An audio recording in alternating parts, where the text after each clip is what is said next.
She is provided with a transcript of copies of the victim personal court. Lucy Letby, between June 2015 and June 2016, when in your mid-20s and in the Countess of Chester Hospital in Chester, be sentenced for your crimes. I order payment of the statutory surcharge in the appropriate amount. You acted in a way that was those who work in the medical and caring professions. The babies you harmed them, intending to kill them. In your evidence, you said that hurting a baby is completely against everything. Never did anything that was meant to hurt a baby, and only ever did your best to care for them. It was but one of the many lies you were found. There is no doubt you are intelligent and outwardly a very conscientious, hard-working, knowledgeable, confident and professional nurse. In your competence, them became your close friends. Having started as a Band 5 nurse at the Countess of Chester, that enabled you to care for the sickest babies on the unit, or those requiring the intensive care. You relished being in the intensive care nurse to colleagues revealed an uncommon medical conditions. The methods you employed to carry off and surrounding the collapses and deaths of the babies, which commenced in 2018. There was premeditation, calculation, and cunning in your actions. You specifically targeted twins and latterly triplets. Some babies were healthy, others had medical issues of which you were aware. The great majority of your victims suffered acute pain as a result of what you did to them. They all fought for survival. Some, sadly, struggled in vain and died.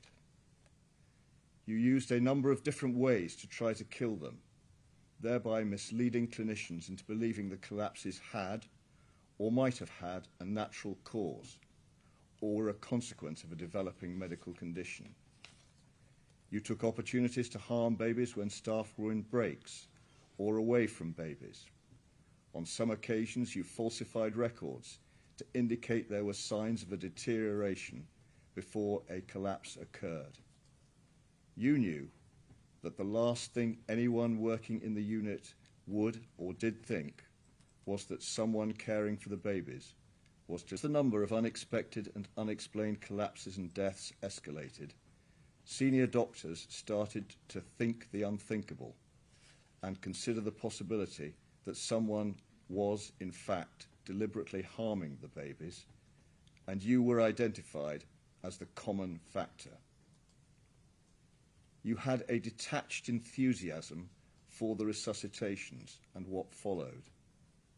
You endeavoured to impress colleagues and clinicians and sought reassurance from them as to your competence and skills, and would message others to the effect that no one was at fault. On occasions, you cruelly and callously made inappropriate remarks to some of the grieving parents at the time of or in the immediate aftermath of a death. When the homes of both you and your parents were searched, confidential documents relating to babies, including handover and resuscitation sheets and notes and blood gas readings, were found, and there were entries in a diary recording relevant events. Handover sheets relating to all but the first 4 of the babies had been taken from the unit and kept by you. I am satisfied you started to keep these documents after those initial offences in June 2015 as morbid records of the dreadful events surrounding the collapses of your victims and what you had done to them. You had a fascination with the babies and their families, which extended to making repeated searches on Facebook for their parents, sometimes immediately following the events, and on occasions much later. A piece of paper with dent writing on both sides, setting out your thoughts and feelings, was found in the first search of your home in 2018. Amongst the phrases you wrote were, "The world is better off without me," and "I am evil, I did this." The impact of your crimes has been immense, as disclosed by the deeply moving personal statements that have been read to the court this morning. The lives of newborn or relatively newborn babies were ended almost as soon as they began, and lifelong harm has been caused, all in horrific circumstances. Loving parents have been robbed of their cherished children, and others have to live with the physical and mental consequences of your actions. Siblings have been deprived of brothers and sisters. You have caused deep psychological trauma, brought enduring grief and feelings of guilt, caused strains in relationships, and disruption to the lives of all the families of all your victims. It is no part of my function to reach conclusions as to the underlying reason or reasons for your actions, nor could I, for they are known only to you. I must pass appropriate sentences according to law, addressing the seriousness of your offences, the facts of which I now describe briefly.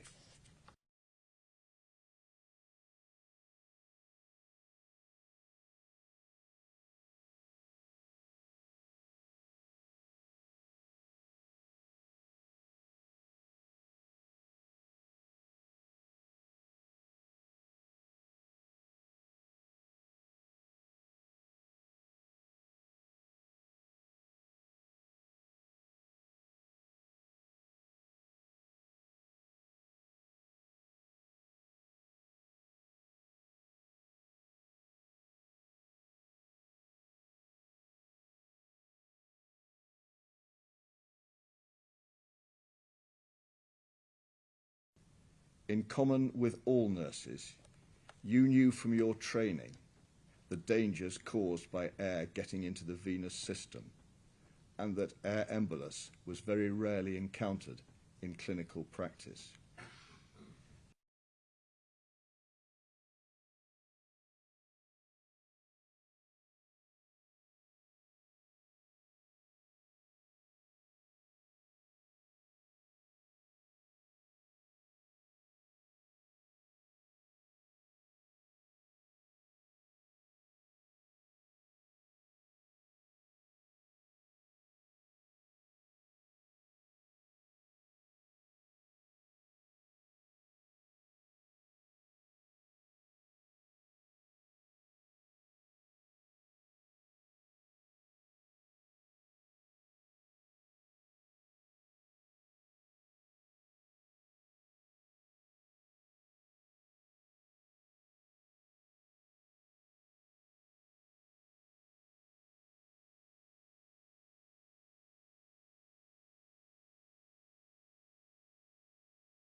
He had a lung infection which was being treated by antibiotics. However, his breathing stabilized. He was being fed by a nasogastric tube. You messaged a colleague saying you needed to throw yourself back in and take an ITU baby soon. On that night shift of the 13th, 14th of June, you were the designated nurse for 2 babies.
care nursery. You will have been aware that she was being treated for an infection and were the designated nurse for 2 other babies in that nursery on that night shift. You decided to kill her and administered air into her intravenously, causing her to die from air embolus. You were involved in her resuscitation and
bleeding started earlier in the shift and was seen by his mother.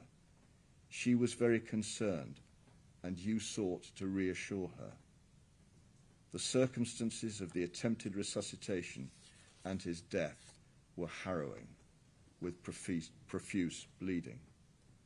At the time, the clinicians thought he may have died of necrotizing enterocolitis, and no post-mortem was undertaken.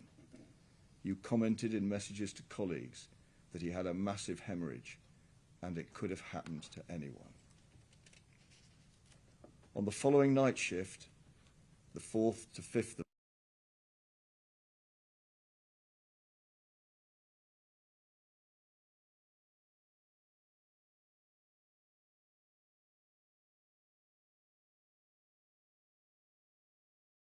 of insulin needed to be added to the half-litre bags of feed. It was not noticeable in the bag, nor would it be apparent that any was missing from the insulin bottle. You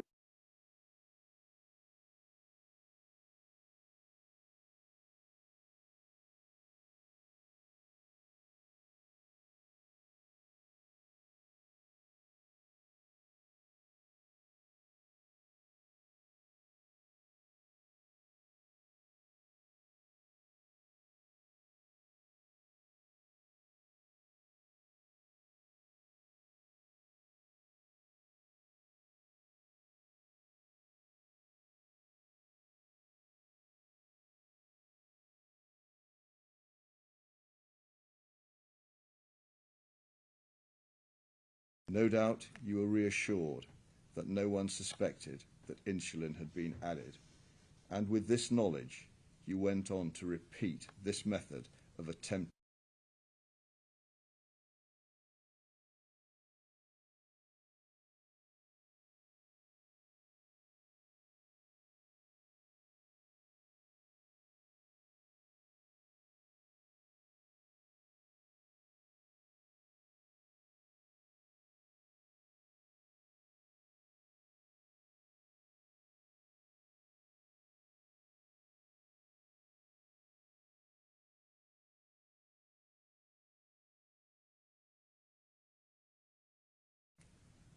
Although on the margin of survival, she did survive. By the 13th of August, she was stable and was transferred to the Countess of Chester, where the general trend of improvement continued.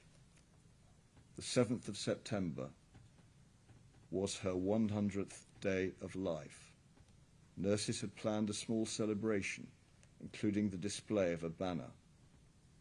On the night shift of the 6th to 7th, you deliberately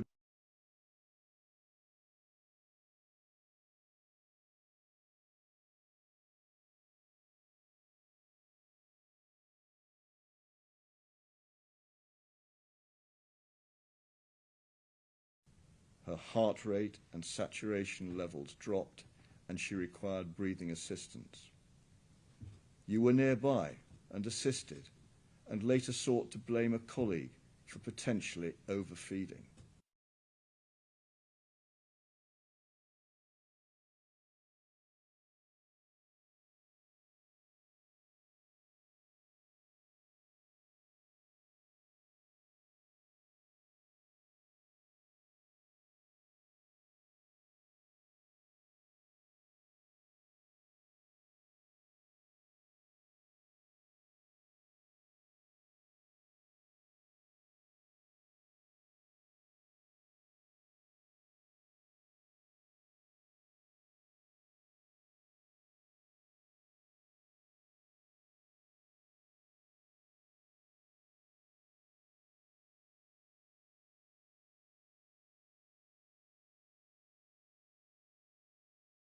She requires constant nursing care and attention, and will require surgery and support throughout her life.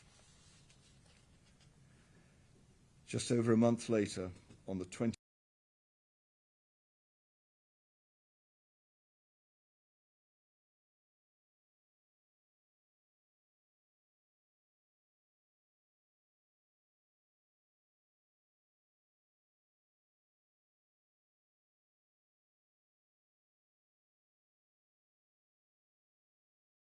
she suffered a series of sudden, unexpected, and unexplained episodes. On the 30th of September, you infused a large quantity of air down her nasogastric tube into her stomach and bowel, thereby interfering with her breathing, reducing her oxygen saturations and heart rate, and causing her to vomit and require oxygen under pressure. It is also likely that, in the early hours of the 13th of October, you infused air into her venous system. The following night, she collapsed again, but recovered with breathing support and was transferred to Arrow Park for 2 days. 6 days after her return, on the night of the 22nd to 23rd of October, she suffered her final collapse, crying out in severe pain as a result of air embolus after you had injected air into her venous system. She too died in her parents' arms.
you were communicating with colleagues about the triplets and said you felt most at home in the intensive care nursery.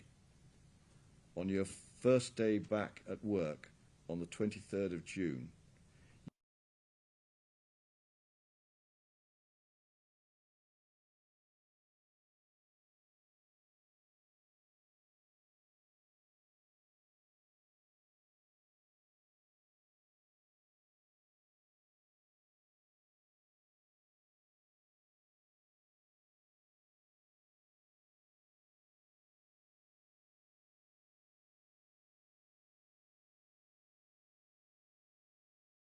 the horror of the consequences of your actions and the desperate attempts to resuscitate him and save his life, sadly to no avail, were vividly described by clinicians and his father.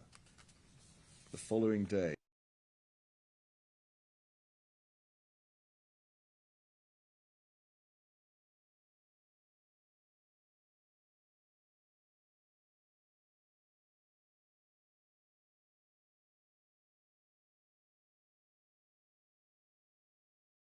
and he collapsed. His life could not be saved. His father remembered him struggling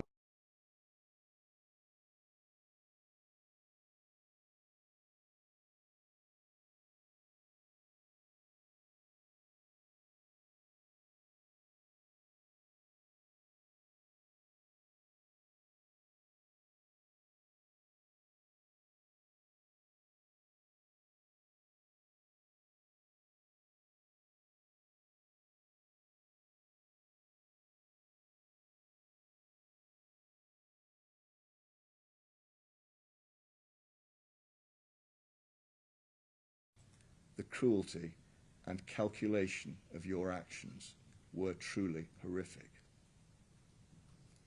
After these last collapses and deaths, you were suspended from nursing duties, but pursued complaints of being treated unfairly.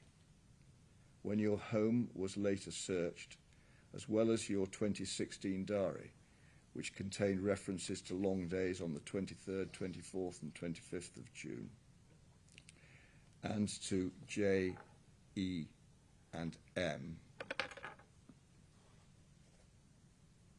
respectively, there were handover sheets over that period with resuscitation notes written on the back. All, I have no doubt, being records that you kept to remind you of the details of the consequences of what you had done to those children. For the offence of murder, the sentence is fixed by law and is imprisonment for life. You are now 33 years of age and were over 21 when you committed the offences.